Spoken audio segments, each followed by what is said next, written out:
Salut à tous, on se retrouve aujourd'hui pour parler du Paris Saint-Germain ce lundi 15 août. On commence directement avec le dernier match des Parisiens, c'était ce week-end, c'était au Parc des Princes, la première pour cette nouvelle saison. Contre l'équipe de Montpellier, c'est un match de Ligue 1 et c'est une grosse victoire du Paris Saint-Germain, 5-2 contre l'équipe de Montpellier. Donc les buteurs côté PSG, donc Mbappé, Renato Sanchez et un doublé de Neymar. L'autre but a été inscrit contre son camp par un joueur de Montpellier, donc c'est terminé. Les Parisiens décrochent les 3 points pour leur première apparition de la saison au Parc des Princes. Une belle performance du PSG. J'ai fait un débrief les gars sur cette chaîne pour ceux qui bien sûr qui veulent avoir un débrief complet du match. Donc une victoire logique et méritée du PSG. Vraiment encore un match très sérieux de la part des Parisiens. Les statistiques du match, donc il n'y a rien à dire. Le PSG mérite totalement sa victoire avec plus de possession de balle, plus de 20 tirs. Donc sur ces 20 tirs tentés, donc il y en a 10 qui ont été cadrés et la moitié, donc sur ces 10 tirs cadrés, 5 ont fini au fond des filets. Donc un beau ratio on va dire de niveau finition. Donc voilà, ça a été un match quasiment sens unique. Bon, après Montpellier, sur ces seulement 4 tirs cadrés, ils ont réussi quand même à marquer 2 buts. Ça qu'ils ont été, ils ont mis l'équipe parisienne très peu en danger. Donc, voilà, quand ils arrivaient devant le but, il y a eu quelques dangers. Donnarumma, voilà, après 2 buts, bon bref, voilà, il y a quand même une belle victoire, 5-2. Et seul le Paris Saint-Germain a remporté ses 2 premiers matchs lors des 2 premières journées de Ligue 1. Donc le PSG au classement de la Ligue 1, c'est simple, 6 points sur 6 possibles. Et le PSG est déjà en tête, le PSG était déjà premier de la Ligue 1 lors de la première journée. Et le PSG gardera certainement cette première place jusqu'à la 38e journée de Ligue 1, tellement que le PSG est au-dessus de toutes les autres équipes françaises. Donc voilà, la Ligue 1, ça commence, c'est bien parti avec déjà plus 8 en différence de but, c'est énorme. Et le PSG a déjà inscrit 10 buts en l'espace de 2 rencontres. Et Paris facile, bien sûr, ce début de saison est pour l'instant parfait. Donc 3 matchs, si on prend le trophée des champions. Donc 3 matchs, 3 victoires, 14 buts déjà marqués et seulement 2 buts encaissés. Les Parisiens sont sur une moyenne de 4,66 buts inscrits par match. C'est énorme les gars, il y a du spectacle du côté de Paris. Christophe Galtier, merci aux supporters, c'était chaleureux. Donc voilà, c'était la première de Christophe Galtier du côté du PSG. Donc il a mis, voilà, il a fait une déclaration bien sûr. Par exemple, je vais lire le premier paragraphe. Merci aux supporters, c'était chaleureux, le stade était bien garni, il y a une grosse ambiance, mais les joueurs avaient aussi à cœur de bien démarrer à domicile et il fallait que l'on montre le même visage que celui affiché lors des 2 derniers matchs contre Nantes et contre l'équipe de Clermont.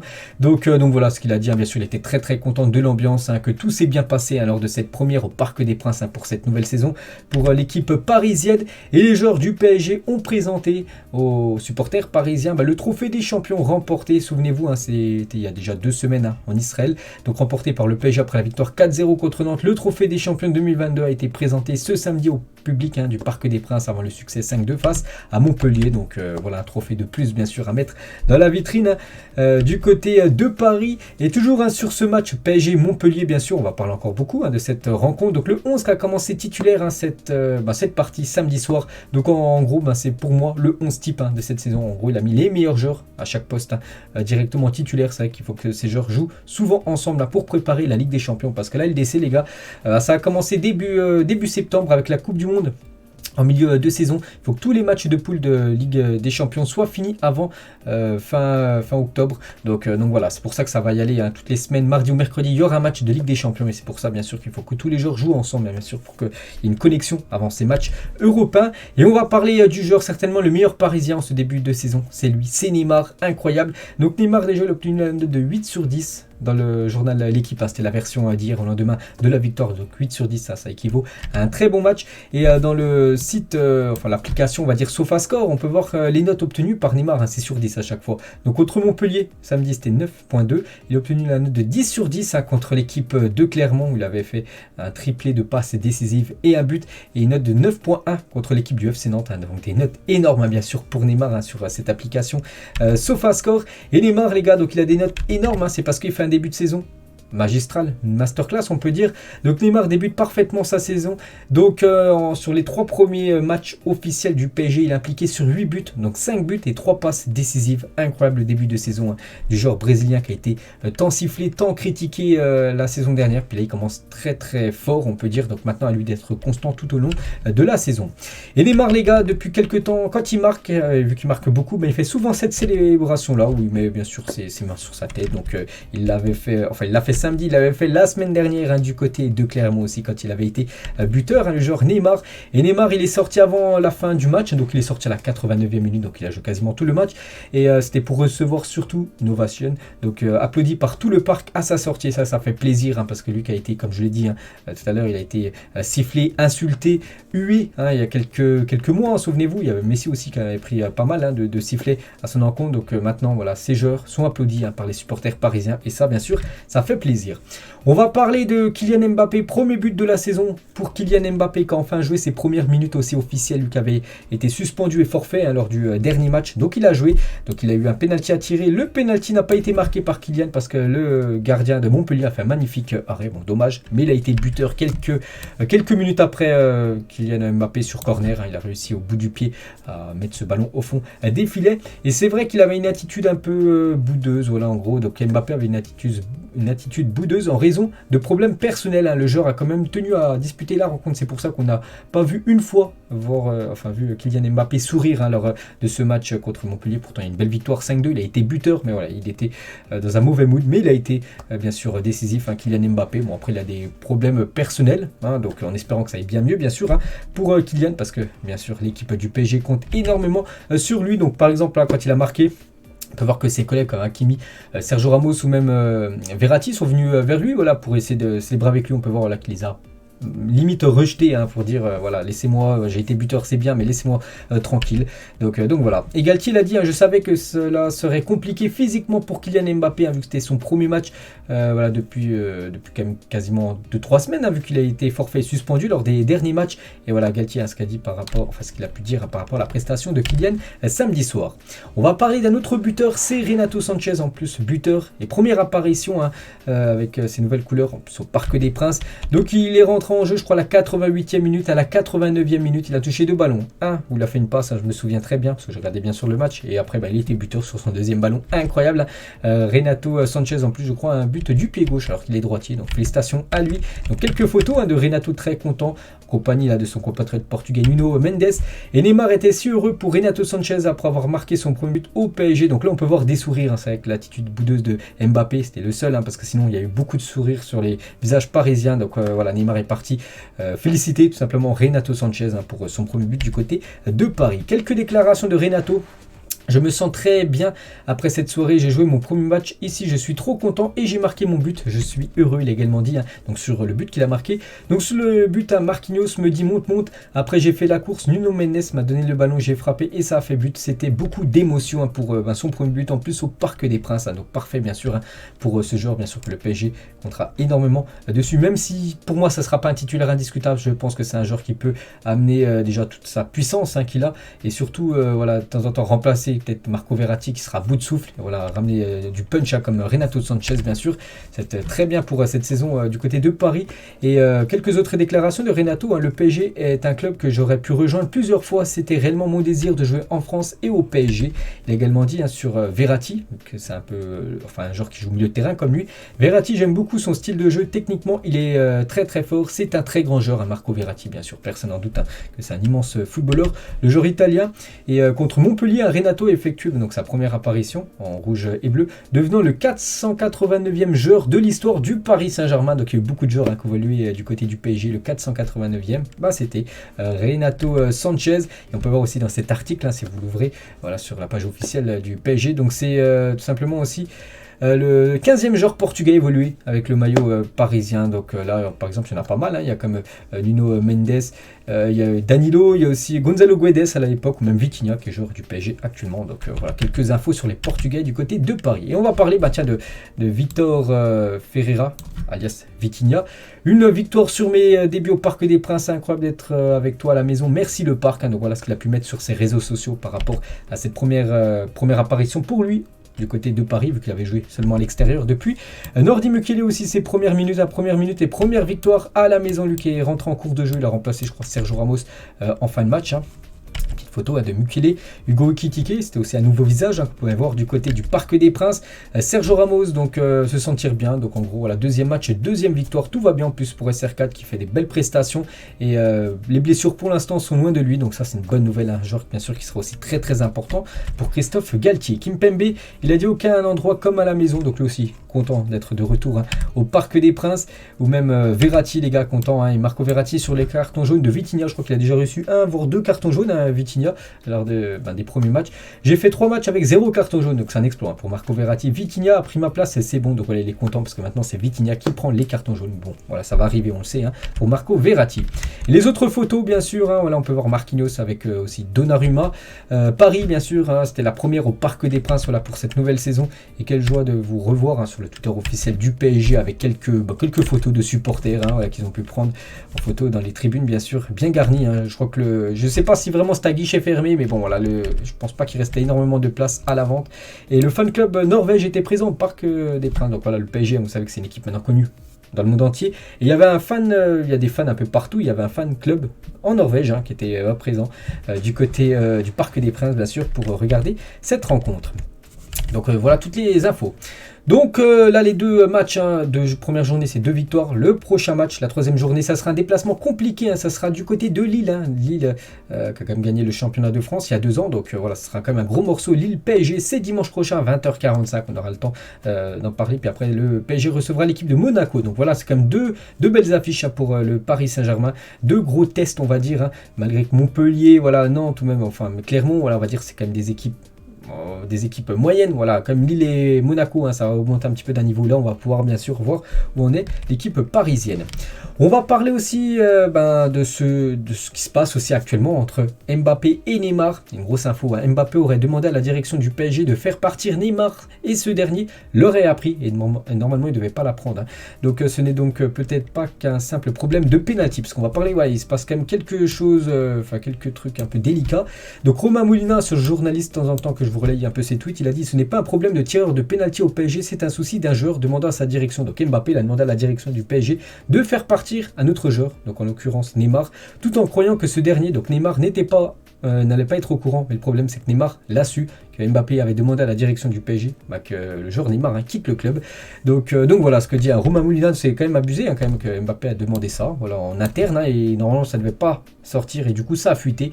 Donc par exemple là, cette photo, la pause fraîcheur contre Montpellier, pour voir que Mbappé, voilà, il est un peu en dehors du groupe, voilà, Mbappé, la pause fraîcheur, il est au-dessus, je sais pas ce qu'il attend, et on peut voir que voilà, Neymar lui parle avec Léo Messi. Donc voilà, Mbappé normalement a dû être avec le groupe, bien sûr soudé. Donc voilà, c'est une photo bien sûr, où il n'y a aucun texte, mais bien sûr cette photo vaut au moins 1000 mots, bien sûr. On comprend actuellement ce qui se passe avec Kylian Mbappé. Et les derniers tweets likés par Neymar sur Twitter, on peut voir là sur sa page officielle Twitter. Donc il a liké, voilà, ce dernier commentaire. Donc en gros, maintenant c'est officiel, c'est Mbappé qui tire les pénaltys au PSG. Clairement c'est une affaire de contrat, car dans aucun autre club du monde qui a Neymar dans son équipe ferait de Neymar le deuxième tireur de pénaux, parce qu'actuellement c'est quasiment, je pense, le meilleur tireur de pénalty au monde, Neymar. Donc il paraît qu'à cause du contrat, Mbappé, le propriétaire du PSG, donc en gros c'est un supporter, voilà, de Neymar, un grand fan, donc il s'appelle Neymar JBR, bref, sur Twitter, et Neymar le suit et il a liké tout simplement cette publication, voilà, où il dit que voilà, Mbappé c'est le propriétaire du PSG par rapport à nouveau contrat. N'oubliez pas qu'a signé Kylian Mbappé, qu'il aurait des droits en plus du côté de Paris. Donc voilà ce qui se passe un petit peu. Le deuxième tweet, vous pouvez le lire, bien sûr, aussi que Neymar a liké par rapport à Kylian Mbappé.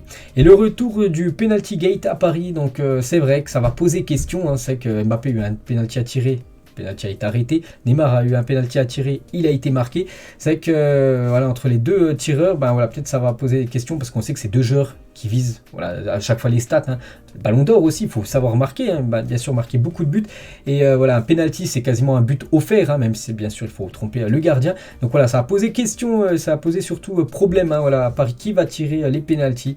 Donc pour moi les gars, je donnerai à Neymar, parce que voilà, Neymar à chaque fois qu'il les tire, quasiment il les marque tout le temps. Il y a juste Lafont, je crois, le gardien nantais, qui l'avait arrêté la saison dernière, sinon à chaque fois c'est au fond des filets, parce qu'il a une manière très particulière, Neymar, de tirer, alors qu'Mbappé, la preuve là, bon après c'est coup de chance, voilà, pour le gardien, il l'a arrêté, il a plongé du bon côté, on va dire. Mais bon, voilà, c'est un souci que le PSG ne devrait pas avoir, hein, surtout après une victoire quand même 5-2 hein, contre Montpellier. Et comment dire, Mbappé ne veut pas surenchérir sur la situation, bien sûr, hein, de même que pour le clan Neymar, qui souhaite aussi temporiser et passer à autre chose, hein, le PSG. Et les deux joueurs vont se réunir dans le but de passer rapidement à autre chose. Il ne faut pas que ce conflit entre Mbappé et Neymar par rapport au penalty et aussi par rapport à cette histoire. On a entendu que Mbappé voulait que Neymar quitte le club. Ça impacte sur le groupe, hein, surtout qu'actuellement tout va bien du côté de Paris. Les résultats sont là. Le jeu, enfin le PSG joue très très bien. Donc il ne faut pas que ce truc-là qui se passe là, ça impacte, on va dire, l'équipe. Et Thierry Henry l'a dit, hein, comment Galtier va trouver pour faire jouer les trois et les rendre heureux, avec Messi en plus. Bon courage. Donc au PSG, il y a toujours un débat, un problème. Ils ont gagné 5-2 et on parle de Mbappé. L'année dernière, c'était Neymar et ça sera toujours comme ça. C'est le PSG, hein, bien sûr, un club qui fait énormément parler. Toujours avec Kylian Mbappé, on va parler du Ballon d'Or. Hein, voilà. Donc là, c'est plus avec Neymar, c'est plus avec le match de Montpellier. Juste, il a été interviewé par le magazine France Football. Donc s'il réfléchit au Ballon d'Or en prolongeant au PSG, il a dit oui, forcément. Mais le plus important reste le terrain. Ce n'est pas ton club qui va aller chercher ton Ballon d'Or. Mais c'est d'abord toi et je reste convaincu que je pourrai le gagner un jour à Paris. Kylian Mbappé, il a également parlé de Cristiano Ronaldo. Hein, s'est mis à gagner des Ballons d'Or, surtout après 27 ans, ce qui me laisse de la marge. Peut-être que moi, ça sera pour plus tard, une fois ma carrière bien avancée. Il a également dit, hein, cette fois-ci au journal L'équipe. Hein. Donc il vote pour Benzema au Ballon d'Or. Hein. Il a 34 ans, vient de faire la saison de sa vie, gagne une nouvelle Ligue des Champions en étant souvent décisif à la place de Karim. Si je ne gagne pas là le Ballon d'Or, hein, j'arrête pour toujours de penser au Ballon d'Or. Voilà, il a dit ça en rigolant. Et son top 3 du Ballon d'Or, hein, pour Kylian, il a dit, je dirais, bon, Karim Benzema en numéro 1, moi, deuxième, donc il se mettrait en deuxième position, et Sadio Mané, hein, sur la plus petite marche du podium. Donc voilà, toutes les déclarations de Kylian Mbappé, ça a retrouvé dans le magazine France Football, hein, que vous pouvez bien sûr acheter en kiosque. Et toujours avec le Ballon d'Or, donc la liste des 30 nommés au Ballon d'Or est sortie, donc c'était vendredi dernier, là, donc on peut voir voilà, tous les joueurs, donc un Parisien, Kylian Mbappé, hein, qu'on a parlé tout à l'heure, qui peut remporter le Ballon d'Or, mais il ne remportera pas le Ballon d'Or. Kylian, je pense qu'il terminera au moins dans le top 10. Donc Léo Messi, hein, qui était présent depuis 2005 quand même dans les listes à chaque fois des 30 nommés, donc là Léo Messi n'est pas dedans, c'est quand même une énorme surprise. Et la même chose, hein, pour Messi, on peut voir que c'est quand même 15 fois qu'il a été nommé, hein, parmi les 30, donc là c'est une fois qu'il n'a pas été nommé, bref. Et Neymar lui est également absent de la liste des nommés pour le Ballon d'Or, donc seulement un Parisien. Et lauréat la saison passée, donc Donnarumma n'est même pas dans la liste des nommés pour le trophée Yachina. Il avait remporté ce trophée et élu le meilleur gardien au monde. Et là cette fois-ci, ça ne sera pas Donnarumma vu qu'il n'est même pas dans le top 10 des meilleurs gardiens actuellement de la planète. On peut voir les clubs les mieux représentés. Donc le PSG, un joueur, hein, je vous ai dit, c'est Kylian Mbappé pour le Ballon d'Or. On va parler un petit peu info mercato. Et il y a quelques jours, regardez la une du journal L'équipe, hein, donc ça veut tout dire. Paris négocie avec Marcus Rashford, l'attaquant de Manchester United, et Luis Campos se prépare à proposer un contrat long terme à Marcus Rashford, l'attaquant anglais. Le Portugais est convaincu par le potentiel de Rashford et veut lui lui permettre plutôt de se relancer au Paris Saint-Germain. Donc voilà, peut-être une recrue du côté de Paris. Actuellement, on est le 15 août, il reste encore jusqu'au 31 août prochain. Donc il reste encore quelques jours quand même de mercato et tout peut arriver, hein, surtout une équipe, hein, comme le PSG qui peut se permettre de recruter encore quelques joueurs. Donc voilà, Marcus Rashford ciblé, hein, par l'équipe parisienne. La même chose pour lui, c'est RMC Sport les gars qui envoie cette info. C'est concernant Rafael Leao et le Portugais est évalué à 70 millions d'euros et le PSG est également intéressé, hein, par ce joueur. Donc imaginez les gars, Rafael Leao plus Marcus Rashford, on rajoute Ekitike, Neymar, Messi, Mbappé. Hein, ce serait une attaque énorme, hein, bien sûr, pour l'équipe parisienne pour cette saison future. Concernant Fabien Ruiz, donc c'est officiel, il n'est pas convoqué pour le premier match de la saison de Naples. Hein. Le joueur se rapproche du PSG, hein, donc lui qui joue normalement tous les matchs, hein, du côté du Napoli. Donc Naples joue aujourd'hui, je crois c'est on s'en fiche à quelle heure, c'est contre Hellas Vérone et normalement il doit faire partie de ce groupe, mais il ne fait pas partie de ce groupe, ce qui veut dire qu'il est en train de négocier bien sûr son départ. Hein. Voilà, Naples va pas le faire jouer, imagine il se blesse, donc du coup ce transfert tombe à l'eau. Donc c'est pour ça qu'il n'est pas convoqué, bien sûr, hein, ça veut dire, hein, qu'il devrait venir, hein, du côté de Paris certainement dans la semaine. Lui aussi les gars, ciblé par l'équipe du PSG, c'est Simakan, parce qu'on a dit, hein, que la piste Skriniar, du coup ça va être très compliqué. Du coup lui pourrait être le plan B, hein, voilà, pour cette défense, parce que le PSG cherche un défenseur central. Donc ça peut être Simakan et aussi Axel Disasi, le défenseur de l'AS Monaco, serait sur la shortlist du PSG pour le poste de défenseur central. Luis Campos apprécierait beaucoup son profil. Donc voilà un nom que je pense personne n'a entendu. Maintenant Disasi aussi, un joueur ciblé, hein, par l'équipe parisienne. Et concernant les départs, donc Keylor Navas est proche de rejoindre l'équipe de Naples. Donc ça aussi, on l'annonce comme depuis quelques temps, ça devrait se faire, hein. C'est une question de jours, ça se fera certainement avant le 31 août prochain. Un accord entre la Juve et Leandro Paredes. La Paredes va lui aussi quitter normalement l'équipe du PSG. Concernant Eric Junior Ibembe, donc lui aussi un accord a été trouvé avec l'équipe de Francfort, l'équipe de Porto aussi intéressée, mais lui aussi devrait quitter le club. Et concernant Ander Herrera, veut quitter librement le PSG, a trouvé un accord lui avec l'équipe de Bilbao. Voilà, concernant Ander Herrera qui a fêté hier son anniversaire en ce 14 août hier. Et toujours avec Herrera, tous ces joueurs un peu les indésirables, comme Herrera, comme Junior Ibembe, Paredes ou même Keylor Navas, même lui c'est la doublure, mais on peut rajouter aussi tous ces autres joueurs comme Rafinha, comme Kehrer, Draxler, Kurzawa, Icardi ou même Idrissa Gueye, les indésirables. Et le PSG envisage de faire jouer les joueurs du loft, donc en gros les indésirables, qui ne seront pas partis d'ici la fin du mercato avec l'équipe National 3, gérée par l'association, donc en gros le PSG B, le PSG, la deuxième équipe. Donc voilà le groupe en gros du Paris Saint-Germain 2, et du coup tous ces joueurs comme Icardi, je sais pas, je vais prendre lui au pif les gars, donc s'il veut la rester du côté du PSG, il devrait jouer avec l'équipe B et affronter tout simplement ses équipes, donc ce serait bien sûr une énorme descente pour l'attaquant argentin, mais bon il veut pas quitter le club parce qu'il touche son gros salaire. Et on finit les gars aujourd'hui. Donc c'était vendredi dernier, donc le dernier épisode, n'oubliez pas, je fais un épisode sur le PSG le lundi et le jeudi. Donc jeudi dernier, j'avais pas encore parlé parce que c'était le vendredi et c'était l'anniversaire du Paris Saint-Germain. Le PSG a fêté donc vendredi, là il y a quelques jours, c'est 52 ans. Donc bien sûr, on va souhaiter un joyeux anniversaire au Paris Saint-Germain, un immense palmarès, un record en France de plus de 46 trophées en 52 ans, c'est énorme. C'est quasiment un titre, un trophée remporté chaque saison, surtout beaucoup lors des 10 dernières années. Donc là par exemple, le championnat de Ligue 1 remporté en 2019. On peut voir aussi l'évolution de l'écusson, donc lors de la création du club en 1970 jusqu'à l'écusson là en 2022. C'est depuis 2013, c'est toujours le même. Et Ronaldinho, les gars, ancienne légende du Paris Saint-Germain, il avait joué je crois dans les années 2000, et il a dit félicitations pour tes 52 ans PSG, immense bonheur de faire partie de cette histoire, je t'encouragerai toujours, voilà, un grand fan bien sûr, toujours derrière le PSG, légendaire Ronaldinho. Donc voilà les gars ce qu'il y avait à dire aujourd'hui concernant l'équipe parisienne, j'espère que ça vous a plu. On se retrouve nous jeudi les gars pour le prochain numéro. On parlera bien sûr du prochain match contre l'équipe de Lille. Bonne journée à vous, bonne semaine à vous et à jeudi.